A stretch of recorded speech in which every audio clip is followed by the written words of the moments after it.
Folks, Montana's premier conservation program is under attack once again in Helena. Habitat Montana is on the chopping block.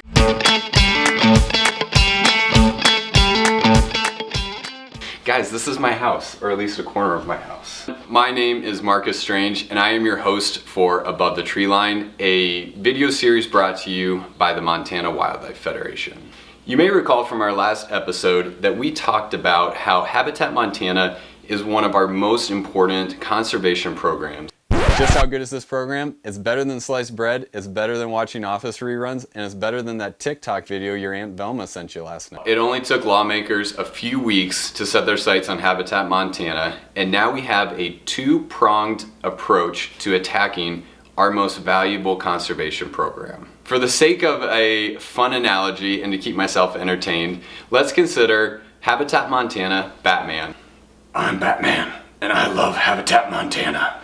And the first attack is coming from Two-Face. This first attack comes in the form of an unrealistic amount of red tape that is aimed at hamstringing the program and possibly canceling easements at the 11th hour. Attack number 2 comes from the Riddler. And what he's trying to do is he's trying to divert critical funding to the program. Let's dive into what these threats are in a little more detail. The first one is Senate Bill 115, sponsored by Senator Keith Regier. What it does is it puts up a massive amount of red tape that would keep private landowners from being able to do what they want, make their own choices about the future of their land. This legislation is not only pissing off us hunters and anglers, but is also pissing off the landowners who want the autonomy to make decisions for the future of their family ranches and homesteads. The Senate Fish and Game Committee will be taking action on Senate Bill 115 very soon. If you are interested in reaching out to a member of the committee and telling them to vote no on Senate Bill 115, you can find a link in the show notes down below. I'm Batman. I don't know. I need to go watch a Batman movie or something. So, this next attack is a little bit of a sneaky one because most of us don't pay attention to the state budget. So let's set the stage here.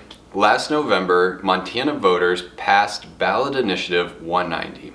If you aren't familiar with what Ballot Initiative 190 was, it was an initiative that would legalize recreational marijuana in the state of Montana. Regardless of your feelings about legalizing marijuana, this initiative did something that we can all get behind. Over half of the revenue derived from taxes on recreational marijuana products would go towards our most critical access and habitat programs in the state.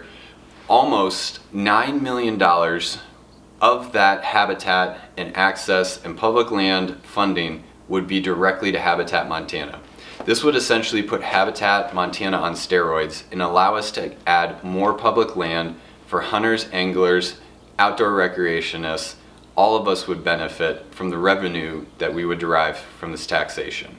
What could go wrong?